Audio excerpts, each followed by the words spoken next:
Just before 9 a.m. Wednesday, an alert sounded at a zinc mine in remote northwest Queensland.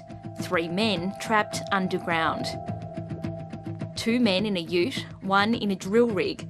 Already 125 metres below the surface, the trio plummeted another 15. I think it's fair to say that shock and fear were our first responses. The ute was the first to fall into the stope, a hole created by mining. It was no longer in use and had been filled with rocks and earth. It's suspected that backfill may have been disturbed by nearby mining operations. It's the removal of material which we think has potentially created this space, and that's created a hazard for the vehicles some 25 metres above. The drilling rig operator was rescued with minor injuries, but 33-year-old Dylan Langridge and 36-year-old Trevor Davis were missing. So we immediately sprung into action, I guess, tried to get as much information as we could as to what was transpiring. Dylan and Trevor were found dead in their ute late Thursday afternoon. I just immediately thought of their families because, you know, every mining family has this as a possibility at the back of their mind. The investigation into exactly what happened at the Dugald River mine is ongoing. The circumstances of this tragedy, for now, unclear. Professor David Cliff is a research fellow at the University of Queensland's Minerals Industry Safety and Health Centre, which receives some funding from the mining industry. It's not wise to try and jump to a conclusion at any stage. I will say in general though, in my experience, acts of God are very rare. There are 631 mines and quarries in Queensland, an industry pouring more than $74 billion into the state's economy. It's a sector with huge profits that too often come with a human cost. Dylan and Trevor are the 54th and 55th workers to die in a Queensland mine or quarry since the year 2000. I don't think death or serious injury is an inevitability in working with mines. After 6 miners died in 13 months, in 2019, Queensland's mining department appointed Dr. Sean Brady to review almost 2 decades of fatalities. He plotted what he calls the fatality cycle. Each dot on this graph represents 1 life lost. 2 more people died while he was writing the report. Yes, there was bad luck. Some people were standing in the wrong place at the wrong time. But what you found was that these were often the things that initiated the incident. But the reason why these people died usually was because the controls that were meant to be there to manage the hazards were ineffective. Dr. Brady says not enough has changed since his findings. Instead of doing things like adding more paperwork to existing processes, he's calling on those at the top to rethink how the industry approaches safety.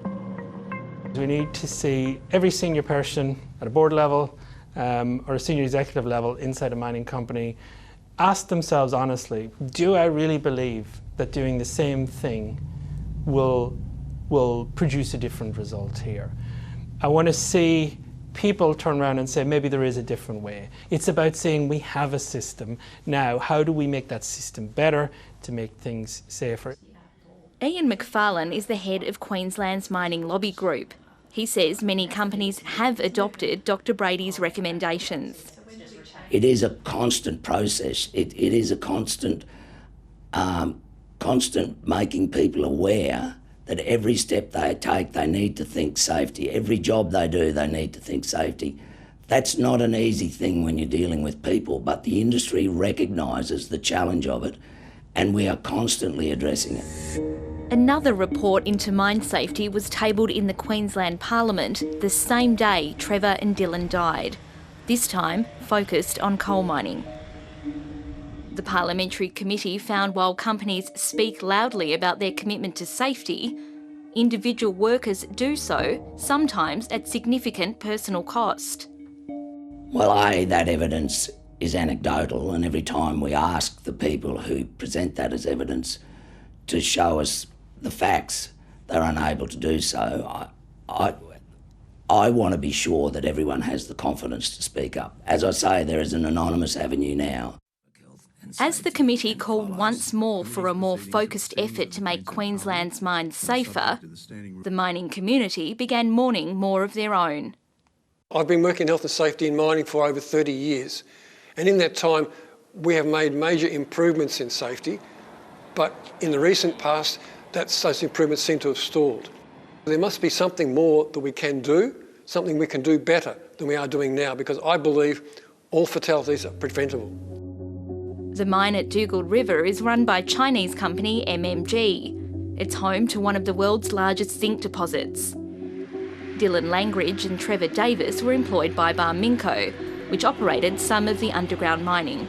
Here at Dugald River, the most important thing we can do every day is go home to the people that care about us. The regulator, Resources Safety and Health Queensland, has inspected the site 27 times in the last 2 years, a figure it says is not unusual. Its last visit was earlier this month.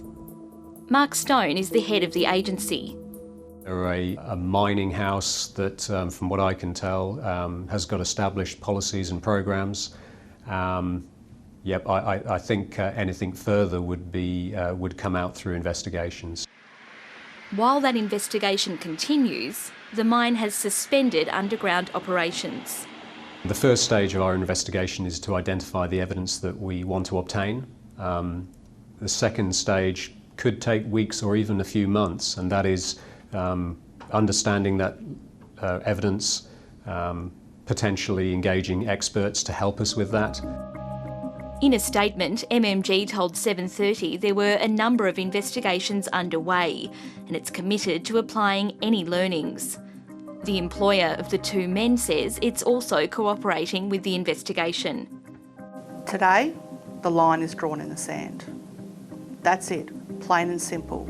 Trevor and Dylan are the last to lose their lives in the pursuit of wealth out of this industry. No longer will workers and the families of these workers bear the burden of this industry.